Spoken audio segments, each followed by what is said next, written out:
gözünə baxdım və o sıçıb şalvarım batıdı çünki elə bildi ki, mən çox hırslıyım. Mənim rəqibim Mod da öz Instagram səhifəsində storydə nəsə paylaşırdı mənim haqqımda. Məni təqlid edirdi, amma düzün deyim, o heç mənə maraqlı deyil. Johnny Makini o mənə cığalçı deyirdi, lakin o özü böyük cığalçıdır.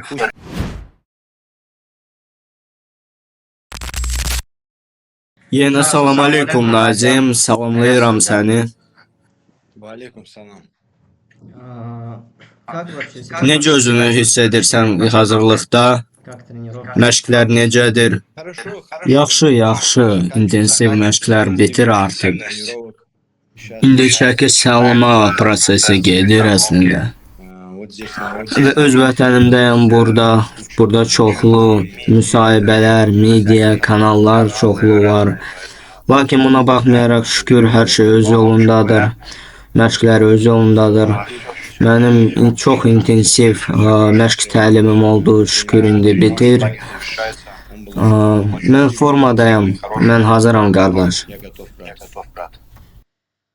Şadıq bunu eşitməyə. Əslində sənin döyüş anonsunu çox uzun müddət gözlədik. Nə olmuşdu? Rəqib tapılmırdı, yoxsa nə? Mənim hələ İsmail Bonfim ilə döyüşüm olmuşdu fevral ayında və döyüş baxımından mən həmişə çalışacağam öz rəqibimi daha yaxşı öyrənim və bəli, belə daha yaxşı hazırlaşım, lakin əgər MMA-yı götürsək bir yerdə, lakin mən həmişə öz qraplingini, jiu-jitsunu, güləşə hazırlaşır etmişsən, bəlkə yeni fiziki hücum hazırlayıram, rəsmi məşq edirəm və yaxşı bir zalda məşq edirəm. Biz bilirəm ki, o ayaq üstündə döyüşməyi sevir. Lakin mən çalışıram bir yerdə dayanmayım, hər bir aspekti daha da gücləndirəm. Fərq etməz güləş, jiu-jitsu, zərbə. Rəqib ayaq üstündə işləyir, ona görə ona ayaq üstündə bir şeylər hazırlamışıq, həmçinin güləşdə. İndi sən Amerikada məşq edirsən, lakin planlarında varmı Azərbaycanda, Dağıstanda ya Osetiyada məşq etməyi, səyahət etməyi? Çünki bildiyimə görə sənin klub yoldaşın Osetiyalıdır və bildiyimizə görə bu üç respublika sərbəst güləşdə və bütün güləşdə ən nəticəli respublikalardır. Burada məşq etməyə planların varmı? Bəli, mənim Dağıstandan da, Osetiyadan da çoxlu yaxşı dostlarım var və təbii ki, mən bilirəm ki, bu respublikalarda güləş səviyyəsi çox yüksəkdir, əsasən Dağıstanda güləş səviyyəsi çox yüksəkdir. Lakin mənim çox xoşuma gəldi Osetiyanın güləş stili. Onların stili çox elastikdir. Mən güləşdiyim oğlanlar, döyüşçülər çox elastikdirlər. Həmçinin grappling səviyyəsi çox yüksəkdir. Əlbəttə, məni çağırsalar qonaq olmağa, həm Dağıstanda, həm Osetiyada qonaq olaram yaxınlarda. Bəs bizim güləşçilərlə, Azərbaycan güləşçiləri ilə, məsələn, Hacı Aliyev, Cəbrayıl Hacı, onlarla tanış olmusanmı və sənə kömək lazım olsa, onlara səslənərsənmi? Çünki, məsələn, Tofiq Musayev döyüşlərindən əvvəl tez-tez onlarla hazırlaşır. Əlbəttə, mən Bakıya 4 gün əvvəl gəlmişəm, lakin hamı mənə kömək eləmək istəyir, hamı kömək təklif edir və əlbəttə mən bu təklifə razılaşardım, istifadə edərdim. Lakin hələ ki mən Las Vegasda məşq edirəm və bu mənə yetərincə bəs edir. Lakin nə vaxtsa game plan ilə lazım olsa, ya Las Vegasda mənə məşq etmək bezdirsə, olur ki, hərdən bir yerdə məşq etmək adamı bezdirir və belə bir şey olsa, mən əlbəttə gələcəm Azərbaycana. Mənim Qafqazda məşq eləmək planlarım var, bu qaçılmazdır, əlbəttə.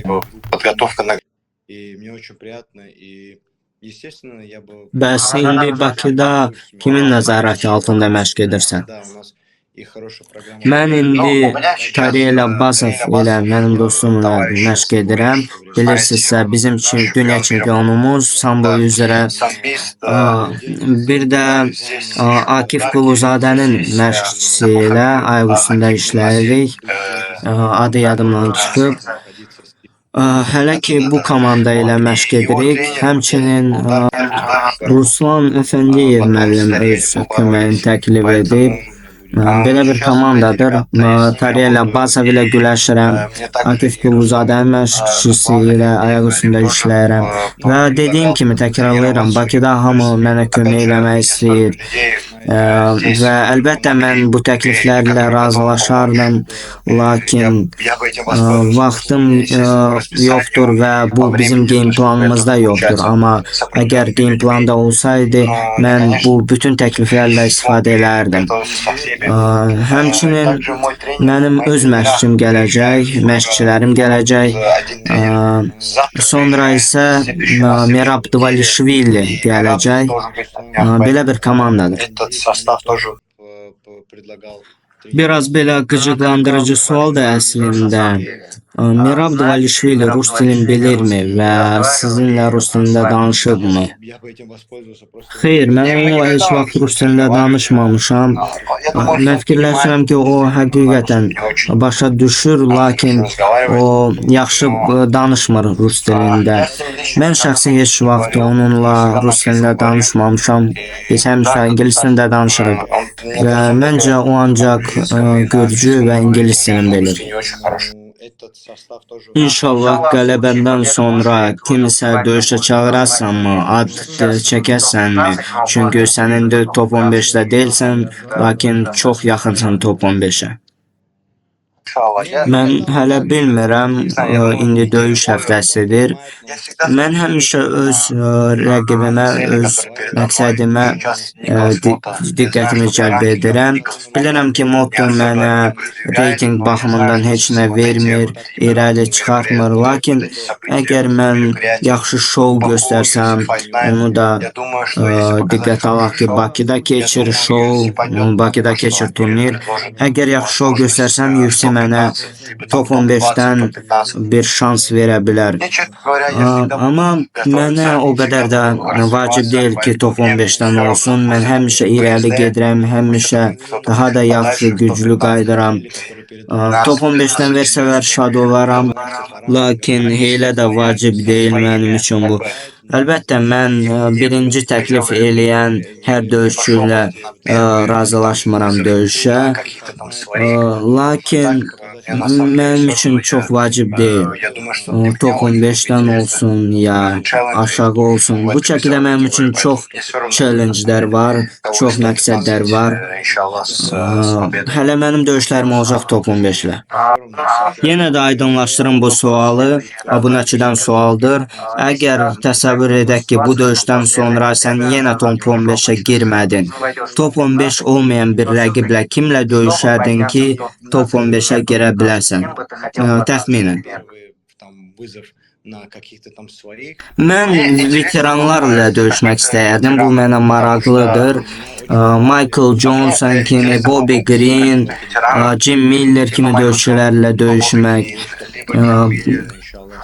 Dariuшу verməzlər mənə, o çox uzaq durub, 8-ci, 9-cu yerdə reytingdə. Mənə verməzlər top ondan döyüşçü rəqibdə, lakin mən veteranlar ilə döyüşmək istəyirəm, çünki mənə cavanları, prospektləri verirlər. Mən isə istəyirəm elə döyüşçülərlə döyüşmək ki, onların 20-30 döyüş olsun UFC-də. Bunu hiss etmək istəyirəm. Necə bir hissidir təcrübəli döyüşçülərlə döyüşmək. Nə vaxtsa trash talk qoşmaq fikrim var idi, yoxsa sən fikirləşirsən ki, bu mənim işim deyil? Əlbəttə, həddində trash talk olacaq, lazım olanda, vaxtı gələndə. Sadəcə, mən mənasını görmürəm ki, oturub indi qışqırmağa, heç nədən trash talk yaratmağa. Necə alınar? Mən bir gün seçmirəm trash talk etmək üçün. Ola bilər UFC Bakudan sonra olsun bu. Mənim rəqibim Mod da öz Instagram səhifəsində storydə nəsə paylaşırdı mənim haqqımda. Məntəq edirdi. Amma düzün deyim, o heç mənə maraqlı deyil. Qoy gəlsin, öz pulunu alsın və hara gedir getsin, öz Braziliyasına, New Jersey-sinə, Taylanda, hara istəyir. Bu da sənə trash talk. Belə də əlbəttə maraqlı anlar trash talk olacaq. Bundan qaçmaq mümkün deyil. Sənin vətəndə döyüşmək səni daha çox sıxır, yoxsa sənə daha çox motivasiya verir? Əlbəttə bu motivasiya da verir, lakin bu daha çox sıxır. Təbii ki, çünki məsələn mənim rəqibim gəlir, o bu yeri tanımır, ona heç bir fərqi yoxdur. Onun üçün bu sadəcə döyüşdür, lakin mən öz ölkəmin namusunu qoruyuram burada. Əlbəttə bu daha çox sıxır, lakin mən sizə necə deyim? Sıxmağı həmişə pis deyil, çünki mən bu sıxmağı daha pozitiv tərəfə çevirirəm və bundan istifadə edəcəm mən. Və mən elə edəcəm ki, bu sıxmaq məni daha çox irəli aparsın. Və əlbəttə mən öz vətənimdə, öz xalqımın qarşısında döyüşürəm. Bu böyük cavabdehlikdir və mən bunu böyük namusla daşıyıram. Siz hamınız Rafael Fiziyev və Tofiq Musayev ilə yüngül şəkildə döyüşürsünüz və təsəvvür edək ki, sənə onlarla döyüş təklif etsələr, sən imtina edəsənmi, yoxsa bunda bir problem görmürsən? Mən bunda bir problem görmürəm, çünki birincisi, biz birinci Azərbaycanlılarıq UFC-də. İkinci də, baxın, UFC bizə ancaq biznes kimi baxır və onlar dostluq haqqında eşitməyi sevmirlər. Amma baxın bunu necə Aljamain və Merab elədilər. Onlar həm dostluğun saxladılar, həm də öz istədiyi məqsədlərə çatdılar. Başqa məsələlər də var, amma əsasən onlar. Əgər mənim qismətimdə varsa kəmər döyüşü uğrunda söhbətlərdə olmaq və o söhbətlərdə onlar da olacaq, onda mən birinci əminəm ki, bizim pik halımız başqa vaxtlara gələcək. Lakin belə bir söhbət olsa, mən fikirləşirəm ki, bunda bir problem yoxdur. Nəsə qərar vermək olar. Mənim üçün təbii ki, bu qəribədir, çünki onlar mənim tək həmyerlərim yox, həm də dostlarım, qardaşlarımdır. Lakin bu məncə problem olmayacaq. Hamıya pul, kəmərlər, qonorar veriləcək. Necə Allah yazıb, elə də olacaq. Kim nəyə layiqdir, onu da alacaq. Döyüşdən əvvəl hansı zədələr var ki, səni döyüşdən diqqətini yayındıra bilər? Xeyr, mənim heç bir zədəm yoxdur. Əlhamdülillah, yoxdur zədəm. Mənim artıq 4-cü döyüşümdür ki, zədəsiz çıxıram döyüşə. Əlbəttə, balaca bir zədələr ola bilər. Bu, bütün döyüşçülərdə var. Orada ağrıyır, burada ağrıyır. Lakin böyük zədə yoxdur. Yəni, balaca zədələr bu idmanın bir hissəsidir. Mən ancaq güclü və effektli yox, həm də strateji, effektli məşq etməyi öyrəndim, ağıllı məşq etməyi öyrəndim. Mən ona görə də bu döyüşlərə zədəsiz yaxınlaşıram və gələn həftə siz Nazim Sadıqovun ən sağlam, güclü versiyasını görəcəksiniz. Terence McKinney döyüşdən sonra sənə cığal deyirdi, setkadan tutduğun üçün. Nə deyə bilərsən bu haqda? Birincisi, Terence McKinney özü yaza bilmir. Bunu onun yerinə onun meneceri yazmışdı. Hansı ki, mən onu görmüşdüm Madison Square Garden arenasının qabağında. Onun gözünə baxdım və o sıçıb şalvarım batıdı, çünki elə bildi ki, mən çox hırslıyım. Ona görə mən belə adamlara fikir vermirəm. Həmçinin Mod da, o da mənim haqqımda nəsə danışırdı. Deyirdi ki, sən New Yorkdan deyilsən, Azərbaycandan deyilsən, O mənə maraqlı deyil, heç kimə maraqlı deyil. Nə istəyir qoy yazsın.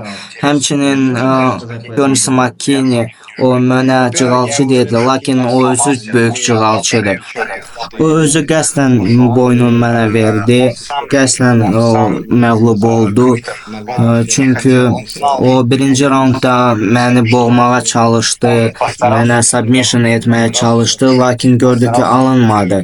Və ikinci raund başlayanda, mənim ən parlaq anlarım başlayanda, birinci saniyələrdə o boynunu mənə verdi və mən ondan istifadə edib onu boğdum. Çünki o artıq döyüşmək istəmirdi. Elə də mən onun haqqında fikirləşmirəm, o mənim kölgəmdə, güzgümün arxasında qalıb. Döydük, keçdik. Квитер. Он не хотел, он знал, что я не буду останавливаться, что он постарался меня забороть, постарался задушить, постарался нокаутировать, у него ничего не Əslində çox bir mənalı sualdır, amma yenə də özünü kəmər döyüşündə neçə döyüşdən sonra görürsən? Mən deməzdim neçə döyüş əslində. UFC sadəcə şoudur. Mənim çəkimdə belə bir döyüşçü var. Rufil, Mauricio Rufil. Bax belə baxaq. O kimi döyüb. O Malarkin ilə döyüşmüşdü, hansı ki Malarkin onunla döyüşə 3 məğlubiyyət ilə yaxınlaşdı. 3 məğlubiyyətdən nokaut elədi. Bobby Green'i da salmaq olar, hansı ki axırıncı ildə nə qədər nokaut düşüb. Nəyə görə bunu deyirəm? Çünki UFC-yə maraqlıdır, sən nə qədər xarizmalısan, publika üçün nə qədər maraqlısan, özün necə müsahibələr verirsən, publikaya necə oynayırsan və onlar istəsələr məni 6 aya hətta top 5-liyə çıxarda bilərlər, əgər istəsələr. Ona görə döyüşçüdən əlbəttə çox şey bağlıdır, lakin UFC-dən də çox şey bağlıdır. Və əgər UFC istəsə, əlbəttə sən başqalarından tez qalxasan reytingdə. Əlbəttə ki, biz ən yaxşısına inanırıq və növbəti sual. Müsahibələrin birində Şuşada sən demişdin ki, Azərbaycan dilini öyrənmək istəyirsən. Nəticələr necədir və UFC Bakuda Azərbaycan dilində danışa bilərsənmi? Mən belə deyim, mənim dilim, əsas dilim heç vaxt Azərbaycan dili olmayıb. Çünki mən Azərbaycanda məktəb oxumamışam, mən Rusiyada, Rus dilində məktəb oxumuşam. Azərbaycan dilini heç vaxt öyrənməmişəm və Azərbaycan dili mənim valideynlərimdən gəlib. Onlar öz arasında danışır, mənimlə hərdən birdən danışır. Mən başa düşürəm, lakin cavab verə bilmirəm, danışa bilmirəm. Hətta mən Azərbaycan dili ətrafda belə böyüməmişəm. Mən böyümüşəm Rus dili ətrafda, İngilis dili ətrafda. Azərbaycan dili mən başa düşürəm, lakin cavab verə bilmirəm. Lakin əlbəttə, yaşa Azərbaycan, mən sənin üçün ölərəm Azərbaycan. Belə bir-iki söz deməliyəm əlbəttə orada.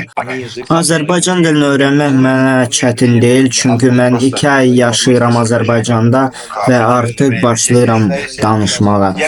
Mən əminəm ki, 6 ay, 1 il yaşasam Azərbaycanda, mən rahat danışa bilərəm Azərbaycan dilində.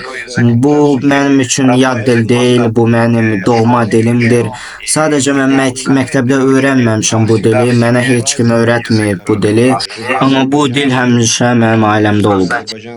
Sadəcə azərkeşlər maraqlanıb istəsəz, onlara çətin olur başa salmaq bunun hamısı.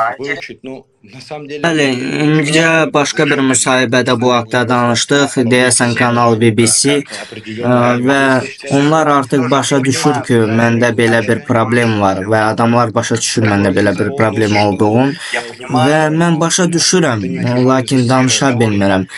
Həmçinin hamının öz ləhcəsi var. Bəzi adamları mən heç başa düşmürəm, lakin öz nənəmi, babamı götürsək, yəni mən 90% dediklərin onların başa düşürəm. Maraqlıdır, hansı musiqi altında çıxarsan döyüşə? BBC Bu это sürprizdir. Amma mən fikirləşirəm ki, başa düşmək olar.